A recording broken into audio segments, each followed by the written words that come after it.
Hello guys, welcome to another Max Stats football video, and today I'm reacting to game week 7 Premier League games, and if I have time I'll do my Nations League semi-finals predictions, which are on tomorrow and Thursday. But anyway, let's crack on with the Premier League. First, we've got here undoubtedly the best game of the Premier League season so far. Liverpool 2, City 2. What entertainment. Salah and Foden, I thought, both deserved to be man of the match, and I don't think anyone could disagree with that. But we'll come on to that when we talk game. But yes, the first half was all City, and they should have been ahead by quite a far distance, but no, 0-0 till half-time. Then Salah does great skill and does Cancelo before Mane nets, and then Foden equalised with a great finish in the bottom corner. He had a great game, and it was his first Premier League start of the season. Then Salah scored an unbelievable goal, and that's October's goal of the month completed as well. He sends Bernardo Silva back to Portugal with lovely skill from Salah, goes past Laporte and hits it past Ederson. Then De Bruyne equalises, and everyone just let him shoot instead of talk. But yeah, a bit of luck with the deflection as well. Yeah, what a game. And Pep had one of those Anfield occasions when he was absolutely mad with Milner not getting a second yellow. Though he has got a point, and I think everyone would agree that Milner made a bad challenge in the second half and should have got another yellow because he got one in the first half. So yeah, you could say Liverpool got away with that. But yes, finally we've also got to talk about that super block by Rodri at the end, and it was deemed to be 3-2 Liverpool, but yes, he said no. Fabinho had an open goal, but Rodri saved his team 2 points, and that must feel like scoring a goal as well. That's super defending.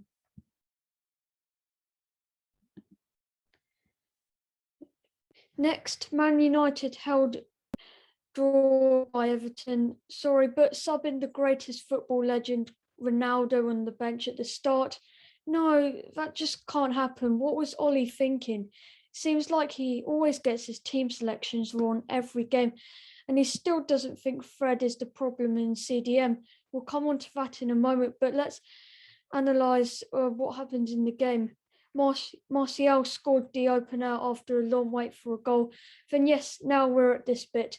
Before Townsend equalised, Fred gets pushed over like a plastic bag by Demarai Gray, and then Everton are on the break, and then Townsend scores, and then paying respect to his idol Ronaldo with his celebration.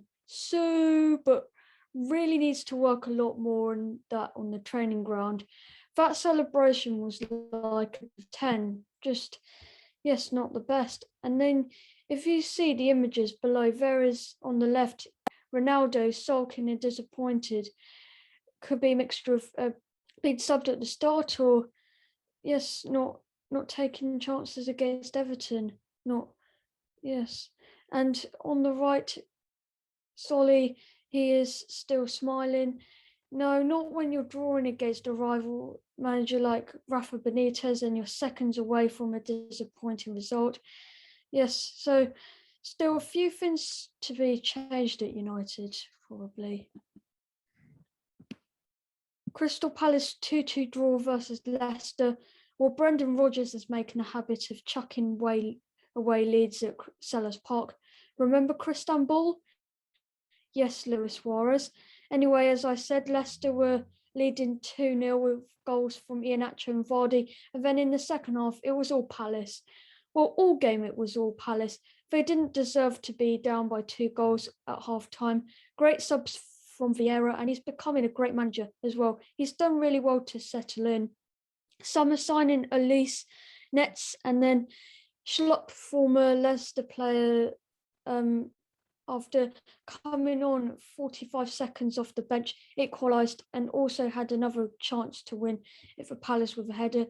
But still, I think they could be disappointed with a point because of those chances created, but I still think they'll do well this season and gain points and wins off the board.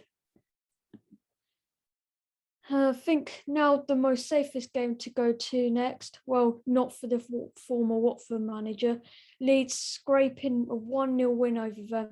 Dreadful performance from Watford.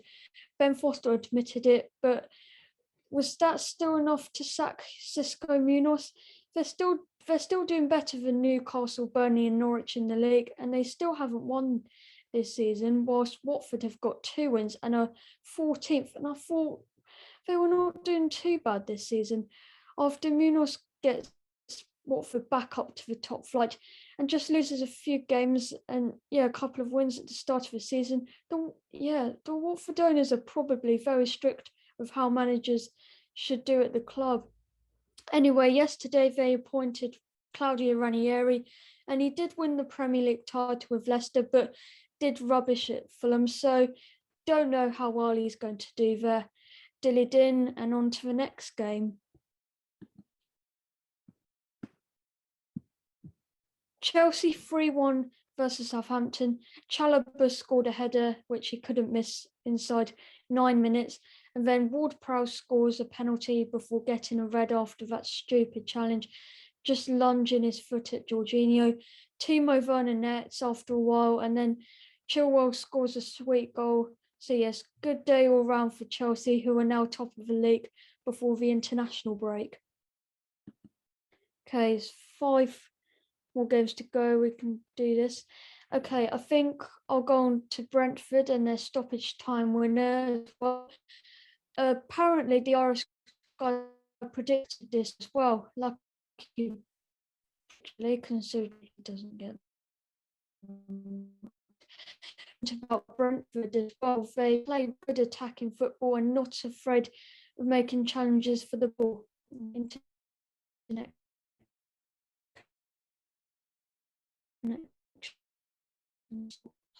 This video. Brentford team is going to work. Might have to do this again. Okay, Wolves 2-1 Newcastle. Wan Hee-chan was a great signing for Wolves actually. 2 goals, linked up well with Jimenez, and he won it for Wolves. Yes, he's Wolves' talisman at the moment, doing very well for them. And for Newcastle, it's going to be a long season for them and for Steve Bruce as well.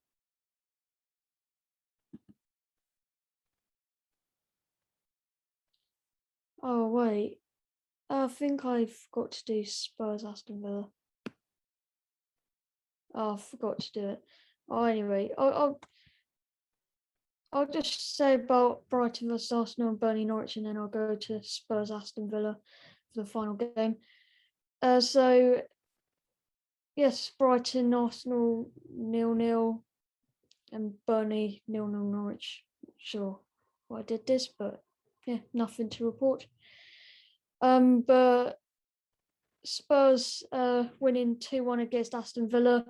Spurs scored more than 1 goal this season finally, and now we've now realised that Kane can't just score in August, but not in any month, sadly. But hopefully he gets into scoring form soon. He did score a hat-trick in Europa Conference League, but hopefully he kicks off after the international break. Hope he does well for England, by the way.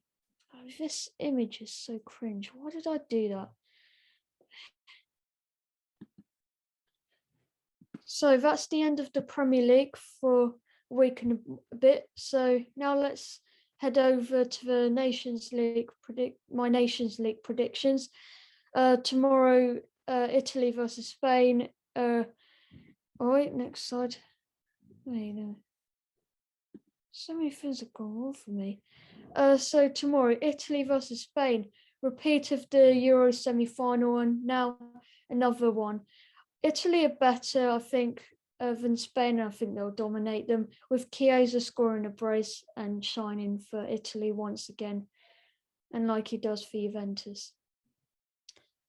And then Thursday's game, France versus Belgium, and this is going to be a great one. Probably Europe's best matches, pretty good one, and there's going to be goals and entertainment. I'm going for 2-2 draw, and just I think Belgium will just edge France on penalties, like versus Switzerland when they lost, with it being Italy versus Belgium in the final. And no, I don't have any more after that. So yes, that's the end of the video, guys. Hope you enjoyed this one. A bit of mixed Premier League and Nations League predictions. Yeah, this was a lot to get through a 10-minute video actually.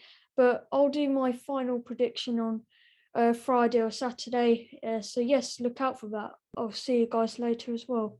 Bye for now.